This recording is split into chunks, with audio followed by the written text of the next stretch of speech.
Après avoir vu cette première partie sur le sexe phénotypique indifférencié, nous allons aborder la deuxième partie, à savoir comment nous passons du sexe phénotypique au sexe gonadique différencié.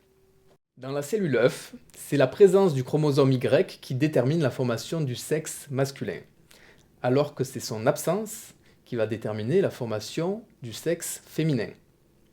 C'est donc dans ce chromosome Y que doit se trouver un gène de détermination testiculaire. En effet, dans le bras court du chromosome Y se trouve le gène SRY. Ce gène SRY permet la formation d'une protéine appelée TDF. Cette protéine TDF a la capacité de se fixer sur des régions spécifiques de l'ADN et d'activer ainsi des gènes en cascade qui vont permettre la différenciation de la gonade indifférenciée en testicules. Après avoir abordé ce qu'il se produisait à l'échelle chromosomique, nous allons maintenant aborder ce qu'il se passe au niveau des gonades à l'échelle phénotypique. Voilà le schéma des voies génitales indifférenciées avec des gonades indifférenciées. Si nous avons une formule chromosomique XY, c'est-à-dire un individu de type masculin, la présence du chromosome Y entraîne à la 7e semaine du développement embryonnaire la transformation des gonades indifférenciées en testicules.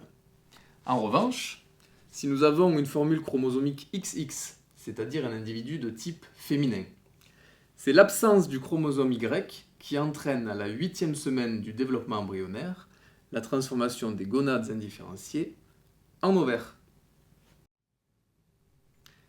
Pour résumer cette deuxième partie du cours sur le passage du sexe chromosomique au sexe gonadique.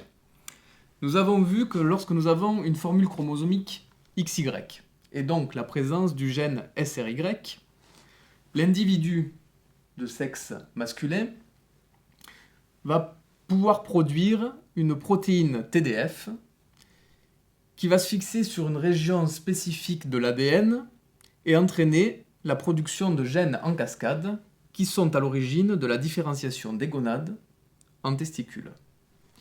En revanche, chez un individu de formule chromosomique XX, donc féminin, l'absence du chromosome Y et donc de la protéine TDF engendrée par le gène SRY ne permet pas la différenciation des gonades en testicules et entraîne donc la différenciation des gonades en ovaires.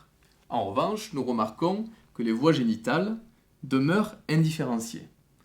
Nous avons toujours nos deux paires de canaux, quel que soit le sexe de l'individu.